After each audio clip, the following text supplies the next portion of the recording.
Well, our guest is Yaya Moussa, who is the founder and president of Africa Today TV, Africa Prime. He's currently a resident of Washington, D.C. in the United States, but we'll be discussing a series of papers that he's written about how important it is to reset and reshape the relationship between the United States and Africa.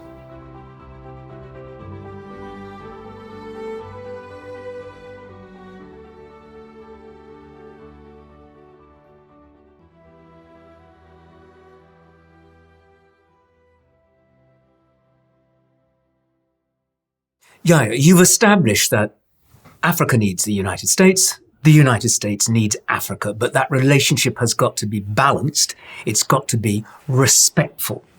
But there's also the point you've alluded to, that leaders within Africa have got to up their game. You are excoriating in parts as to the lack of responsible leadership in some parts of Africa. What on earth can the United States do to help that progress? What on earth can Africa do to make sure that it has the leadership it deserves and needs?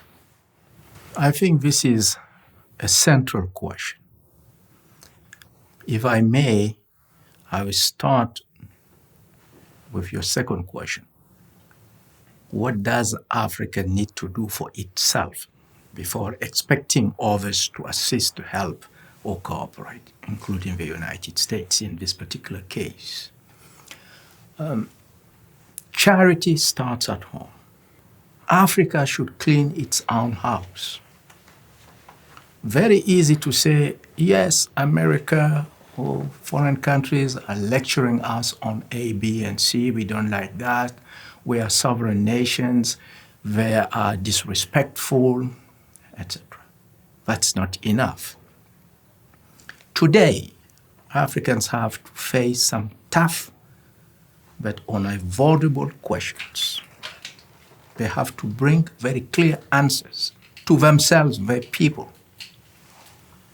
What is leadership in Africa? What is Africans' own definition of politics? In our own African lexicon, what is democracy? What is freedom? People keep on talking about sovereignty, freedom, democracy, respect, etc. Are we respecting ourselves? Judging by the behavior of some of our leaders, I'm afraid the answer might be no. So we have to start cleaning our own house, our Africa house. I see two key challenges, essential challenges facing Africa, two critical ones. One we started talking about is leadership. What kind of leadership? What is the quality of African leadership? And second, government. I'm not talking about governance, I'm talking about government. And if you allow me, I will elaborate on the subtle nuance. Leadership first. Why do we have those leaders we are complaining about? Let me make an analogy. A tree, fruit, the soil, environment, and climate. If we have bad leaders, instead of just questioning the leaders, perhaps we should consider the broader environment. What is the nature of the soil? What is the climate? I'm here referring to culture, historical context, and the people itself. Even for the African people, very easy to say we have bad leaders. But where are these leaders coming from? They come from Africa. There is a reason why South Africa had Nelson Mandela. Why don't we have Nelson Mandela in another African country? The tree, the soil, and the climate. It's a very complex issue. The point I'm trying to make here is leadership problem is not only the problem with leaders, it has to do with the peoples themselves. Somebody said, peoples have the leaders they deserve. It might sound very cynical, but it forces us to ask ourselves some very difficult questions. Why is it so in Africa? Why has this phenomenon been so enduring, lasting? We have to ask ourselves, are we allowing this to happen due to historical circumstances, our own culture? Speaking of culture, in Africa, we love the notion of chief. Everybody is a chief. Family chief, community chief, village chief, modern chief, traditional chief, paramount chief. Everybody is a chief. This sounds counter-democracy. It's an oxymoron with democracy. Not everybody can be a chief. So I think it's a very disturbing and deep question. We might have incompetent leaders and dictators. Why is it so? Why are we allowing this to happen? Are we questioning ourselves why our soil, our nations, our culture allowing this to happen? Very important. I'll come later on how the US can help. But again, self-responsibility, self-responsibility, self-reliance, self-respect before help from outside and respect from outside. But interestingly, too, the points you made, you can't have good government without good governance, and you can't have good governance without good government. They absolutely go hand in hand, and it's a point you've already alluded to. You've got to have the institutions to make sure that your democratic process is respected, whether that's the courts or whether that's the parliament. They have to be there, and they have to be absolutely reliable and beyond question. You are reading my mind. I mentioned leadership. Leadership is really a key concern. A key concern. Second aspect, government.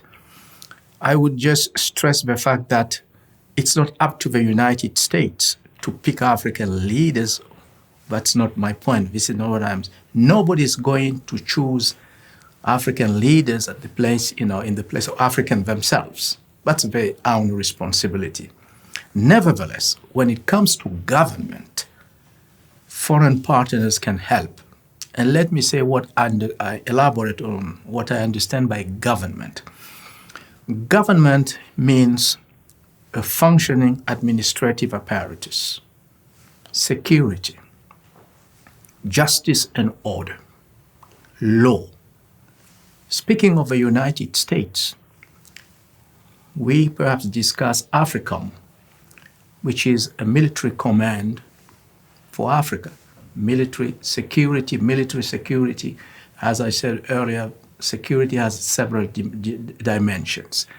We can have like a civilian AFRICOM when it comes to strengthening African governments by helping to build institutions.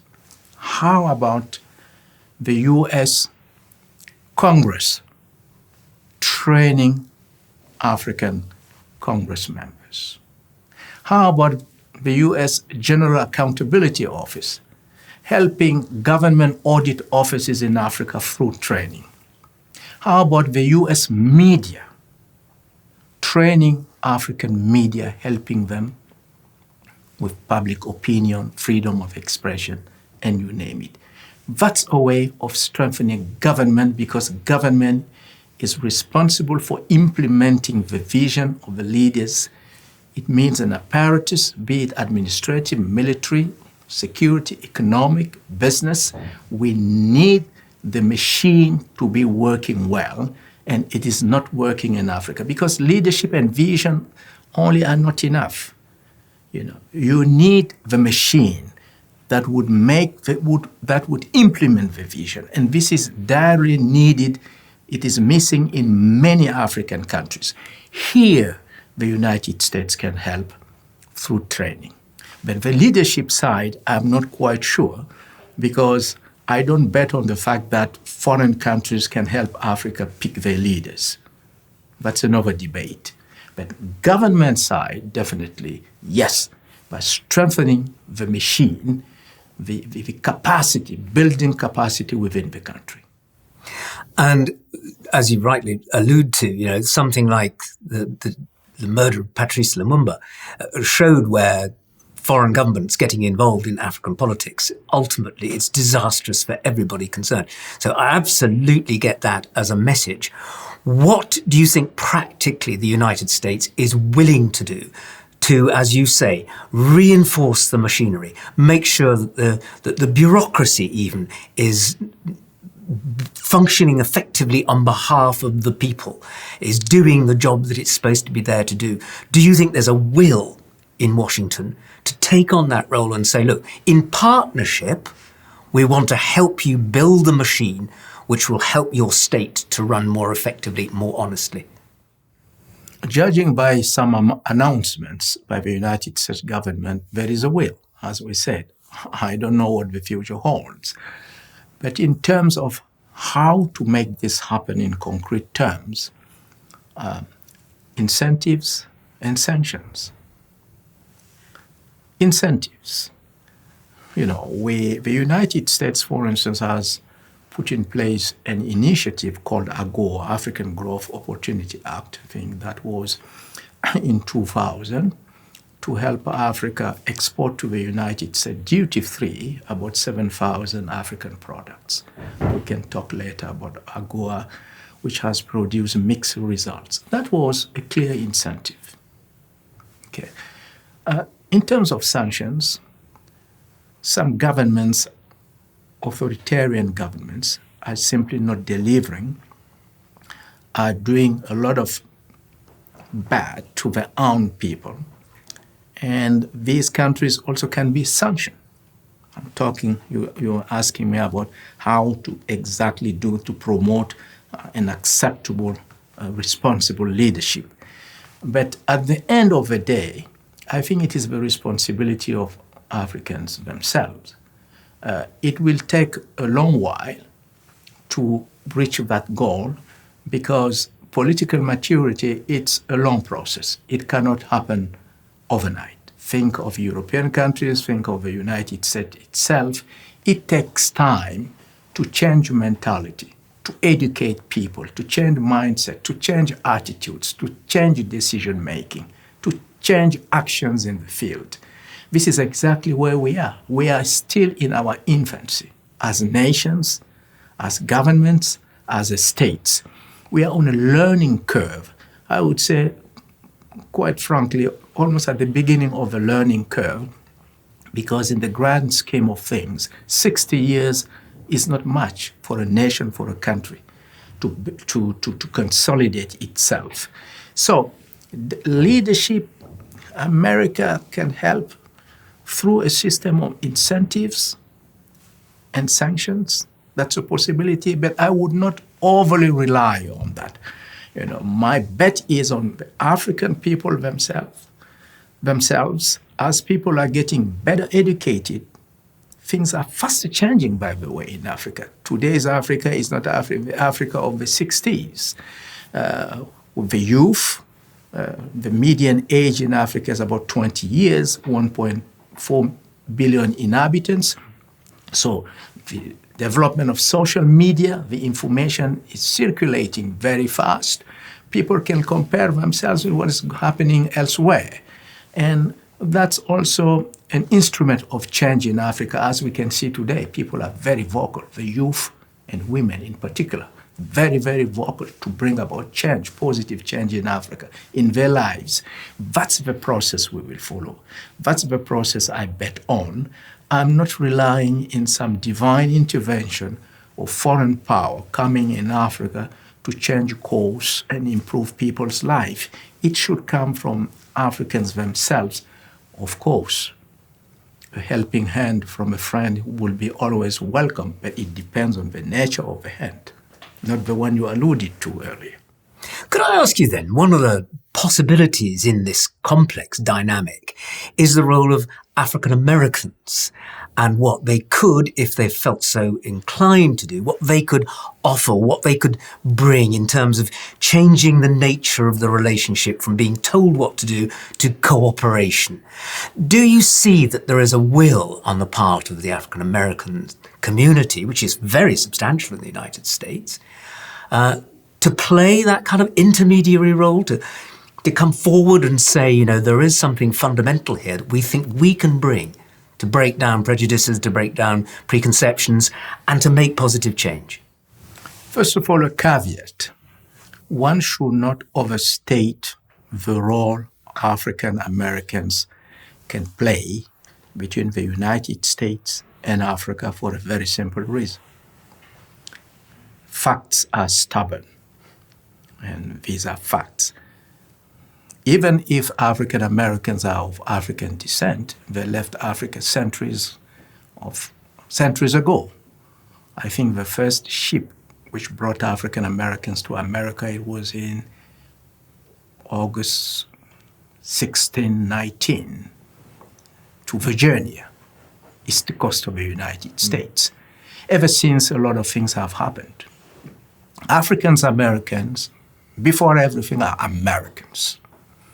So Africans are not asking them just to forget about their Americanness and claim themselves are only Africans. So that's a very important caveat. That being said, there is a huge emotional tie between African Americans and Africans. The historical context, I mentioned the ships bringing African slaves to America who became African Americans. There is a real aspiration to identify themselves with Africa, at least from a cultural standpoint. Think of music, art, etc. Africa is projecting its influence in America in a totally unexpected way, but through African Americans. You can see Africans' imprint in what African Americans are doing, definitely. That being said, looking into the future, what can African Americans, and I will also add later on the African diaspora in the United States, to which I belong, different from the African Americans per se, what role can they play? I started by raising a caveat, saying, let us not overstate, but let us not underestimate the aspirations to do something with Africa. One quick example is the number of African Americans going through DNA tests to see where they come from. Did you know that Condoleezza Rice, former Secretary of State, Quincy Jones, famous musicians, Spike Lee, a filmmaker, Forrest Whitaker, a famous African-American actor, we have something in common. They come from Cameroon. They came from Cameroon. And they claim the Cameroonian origin.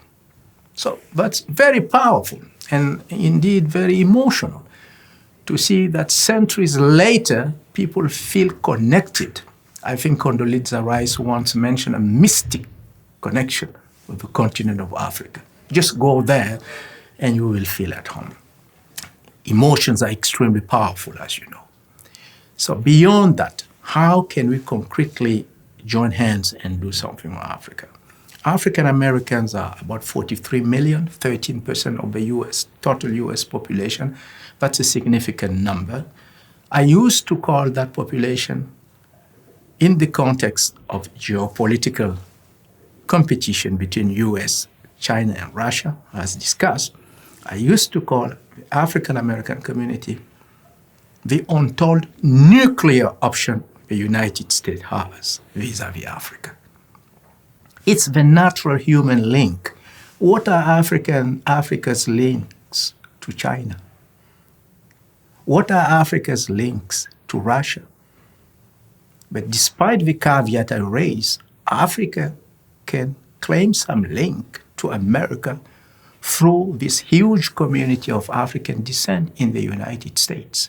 Think of the dozens of historically black colleges in America. Think about cooperation with African universities which are in a dire situation. Knowledge sharing. The entrepreneurship spirit of America, and Africa also, by the way. A lot of things can be done. We mentioned the areas of art, sports, music, etc. We are sharing they are sharing African Americans and Africans a lot of common grounds. There is something which can be done. Business. There are countries where schemes have been put in place to facilitate a kind of repatriation of people of some descent. We can think of the same thing with African Americans coming to invest in Africa. So there is a host of possibilities not fully explored, but it is my hope that the next U.S.-Africa Leaders Summit will think of the role African Americans can play in strengthening the links between the United States and Africa. And I take the opportunity to mention also the African diaspora, which is 2 million odd strong in America. That's the statistics of the U.S. Census Bureau. But in my humble view, it is largely underestimated. I would multiply that number by 2 or 3. Mind the fact that the African diaspora in the United States has the highest education level among all immigrants, all races, nationalities, and origins confounded, and also the highest education level even as compared to the general U.S. population. So Africans in the United States are highly, you can see a cab driver in New York, it is true, but you also have PhDs at NASA, professors in Ivy League universities, you name it. So the African diaspora is there, highly educated, even compared to the general U.S. population. Again, let me mention that for emphasis, the African American community. So in my view, these are underutilized assets at the disposal of the United States to strengthen the relationship with Africa and even beat the competition. Because as I said again, what are the leverages at the disposal of Africa when it comes to having some influence or connections to Russia or China? Almost nil, which is not the case in America. And here again, we are in a win-win situation. America would strengthen its position as a global leader, and Africa would benefit from partnerships with the most powerful country in the world, while strengthening the relationship between the continent and what some people call the lost tribe of Africans.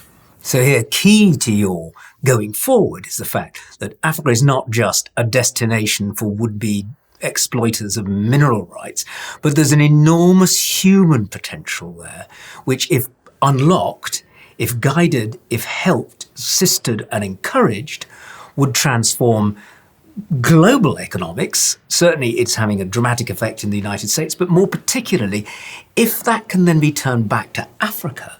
So if people who've gone away, learned respect for law, human rights, but also got a doctorate in physics, that they can then bring to Africa what they might not otherwise have unlocked, if you like. That is the basis on which you're advising a mutual interest, that this is, as you say, it's a win-win for everybody if it's grasped and if it's fully exploited.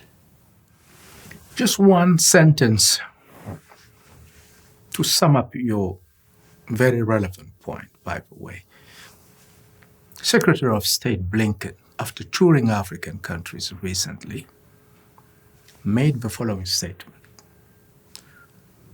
If Africa was just one country, and this is one of our structural institutional weaknesses as Africans, we keep on talking about America and Africa. One important caveat here also is that America is one single country. I would say easy to deal with. Africa, 54 countries, not easy to deal with. It's a huge problem. How to coordinate policies, positions, interests, viewpoints among 54 countries. Not easy. Hence the necessity to think of a form of unity. Interestingly enough, among world powers.